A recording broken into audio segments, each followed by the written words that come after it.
Welcome to the TV Street Detective Channel. Here we update cases that shock the world.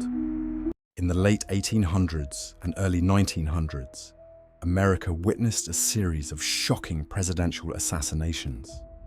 3 presidents were assassinated in public in the space of 40 years. This raised questions about presidential protection and prompted a change in the way the head of state was protected forever. But the final shock and the clearest wake-up call was the tragic death of President William McKinley in 1901. On September 4th, 1901, President William McKinley and his wife boarded a train to Buffalo, New York, to attend the Pan American Exposition. The train was scheduled to pass through many populated areas and stop at places where citizens might welcome the president. As the train rolled into Buffalo, a gunnery team prepared a 21-gun salute, a solemn ritual reserved for leaders. However, the gunners did not calculate the distance carefully. As soon as the first volley was fired, the windows of the first car shook and then shattered. George Cortelyou, the president's secretary, panicked and tried to stop it, but the gunners thought his gesture was an order to continue, and the volley continued, completing the 21 rounds. Although no one was injured, it was a clear signal that the protection of the head of state was too lax. Secretary Cortelyou, who had the primary responsibility for protecting the president, was acutely aware of the dangers of not having a dedicated and permanent guard. On September 6, 1901, President McKinley attended a public event in the Exposition's music hall, an open reception where he shook hands with members of the public. Secretary Cortelyou, concerned about the security situation, repeatedly urged the president to cancel the event, but there was no official reason to prevent it. He agreed to take McKinley into the crowd with a few Secret Service agents and security guards. It was an early fall afternoon. The weather was warm, and guests lined up to shake the president's hand. Many used handkerchiefs to wipe away sweat, and the security that day was forced to ignore the bare-handed rule when approaching the president. In the crowd, there was a small, dark man with sharp eyes looking at the president. The agents immediately noticed him, but they did not expect that the real danger lay just behind him, in the form of a tall, gentle-looking man. His name was Leon Czolgosz, an Ohio citizen of Polish descent with a troubled past and signs of mental instability. In Czolgosz's right hand was a small gun hidden under a handkerchief. When it was his turn, he held out his left hand for the president to shake. McKinley was surprised to see that the man did not extend his right hand, but he still shook hands happily, thinking that he was disabled. Suddenly, Czolgosz clenched his left hand and fired a bullet from the gun in his right hand, shooting the president in the stomach at close range. McKinley collapsed, his face pale with pain as those around him panicked and supported him. Top doctors were mobilized to operate to save his life, but medical technology at that time was very limited. President McKinley spent many days in pain, and on September 14, 1901, he passed away. McKinley's death shocked the whole United States. Czolgosz was arrested at the scene and quickly sent to the electric chair for his crimes. The assassination of President William McKinley was not only a personal tragedy, but also a great shock to the security system of the United States. It was the 3rd time in less than 40 years that a US president had been assassinated, and this time the loss sparked outrage and confusion across the country. The American public began to demand a more robust protection system for its leaders. Public pressure forced lawmakers in Congress and government agencies to reconsider their roles and responsibilities in protecting the nation's leaders. The Secret Service had previously been known for investigating and preventing counterfeiting of currency. Established in 1865, the Secret Service was originally part of the Treasury Department and had no involvement in protecting VIPs. However, as violence increased and the safety of leaders became more uncertain, Congress realized that the current protection system was inadequate to protect the president from new and increasingly complex threats. The assassination of McKinley was a wake-up call for the US government to act quickly. Finally, in 1902, the US Congress passed a resolution to transfer the responsibility of protecting the president to the Secret Service.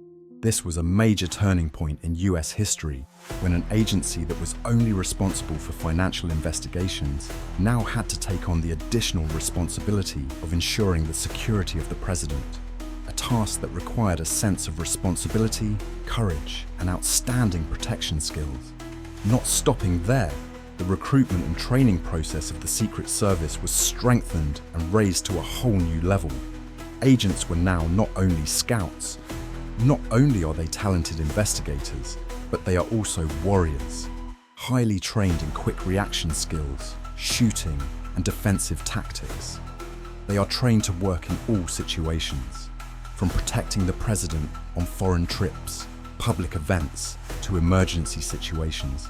Equipped with modern weapons and advanced communication systems, the agents are always ready to act immediately if the president's safety is in danger. Less than a year after the shocking assassination of President McKinley, the US Secret Service was officially assigned the responsibility of protecting the safety of successive presidents. And the first on this list was President Theodore Roosevelt, a man of strong personality, dynamic and daring. Roosevelt was a great challenge for the young team of agents at that time.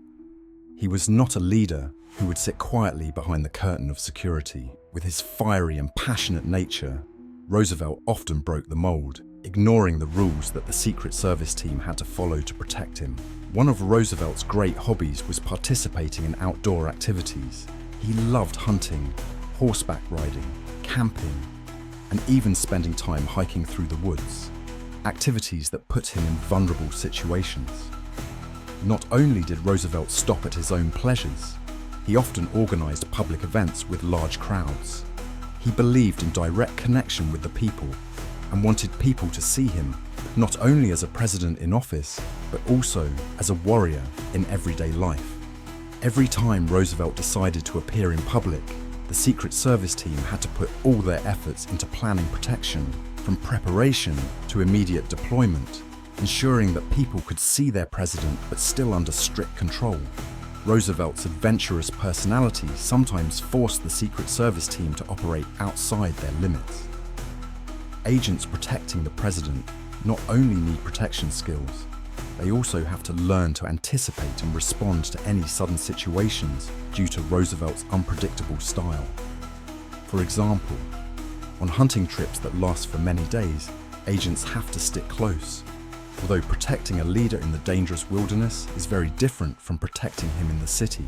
Roosevelt is an action president, and his enthusiasm and passion sometimes makes agents stretch themselves to deal with risks.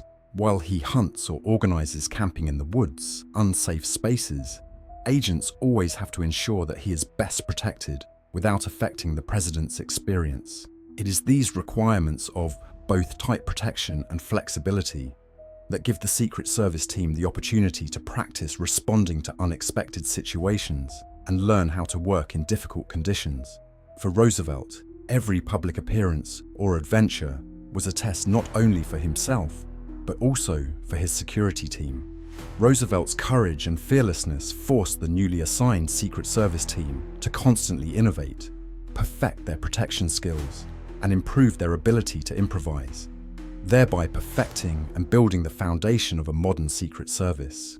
Roosevelt was not only the first, but also the one who set a new standard for generations of presidents and Secret Service teams, where the head of state safety was guaranteed while maintaining a close connection with the people.